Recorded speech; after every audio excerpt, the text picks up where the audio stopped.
It's not often that I roam the aisles of Target and just will yelp out loud, but with things like the loss of Toys R Us and fires of nostalgia burning bright, toy companies are getting really creative, and you're finding like crazy stuff on the shelves. Some are apparently coming back from the dead. Mego's been gone since 1982.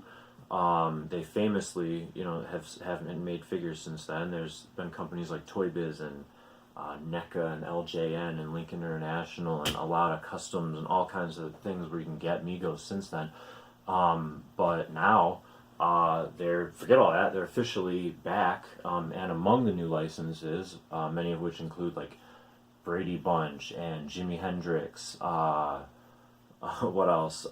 Married with Children and Happy Days. You can get a Arthur Fonzarelli figure. But among those is my absolute favorite sitcom ever, Cheers. There it is.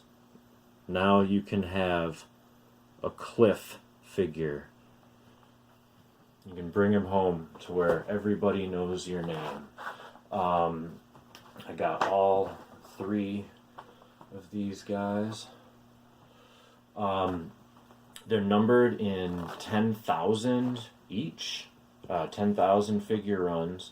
Norm has an earlier number here, so there's a few little differences. Like he doesn't have the little base here, so he doesn't stand up like the others do, where Woody's got the little base on this one, but he's an earlier number. He's out of the 10,000. My Norm here is number 1002. So yeah, a couple of differences. This one says here too, Marty Abrams presents Mego. It says Mego under here, where this one will say Marty Abrams presents Mego all together. Also featuring the logo, but it's a couple different. The beer mug is probably the coolest thing about having these, apart from just how amazing they look. I mean, the likenesses are great. Speaking of likenesses, this is probably these particular characters probably have the second most infamous likeness rights battle in the history of forever. The first being Crispin Glover for Back to the Future 2. When Cheers opened franchise bars in 1993, there were these characters, Hank and Bob, that resembled Norm and Cliff. And case settled in 2001. So it was regarding the ownership of their likenesses. It makes me want to know kind of the behind the scenes of the making of these particular figures. Anyways, I digest. Cliff looks wonderful, awesome. You can just see him saying something very, very Cliffy with that mold. Along the lines of, I don't know, it's a little known fact that the Action Jackson figure of the early 70s was considering doing a figure based on the most classic hero / civil servant of the time, the Postman. Then we have Norm.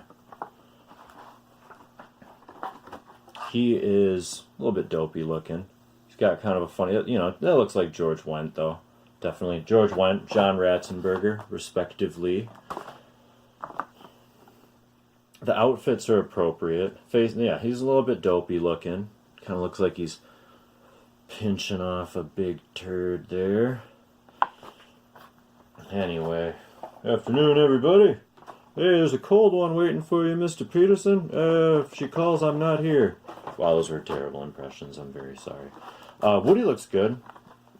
He also has kind of a dopey look on his face, but definitely looks like Woody Harrelson. Let me get really close in there so you can see. Yeah. Woody. Anyway, all around, these are great figures. Let's hope for Sam, Rebecca, Coach, Frasier, Lilith, Carla. Hopefully this opened the floodgates, because Funko Pop just announced their Sam, Diane, Norm, Cliff, and Woody Hopefully that leaves season 2 or like a second series of what would it be? Rebecca, Coach, Frasier, Lilith, Carla, possibly. Anyway, I don't know. Thanks for watching. Let me know what you think of Mego returning from the dead and their wonderful and bizarre new ideas for licenses. And I don't know. Subscribe, I guess. Come back soon to where everybody knows your name. I know your name.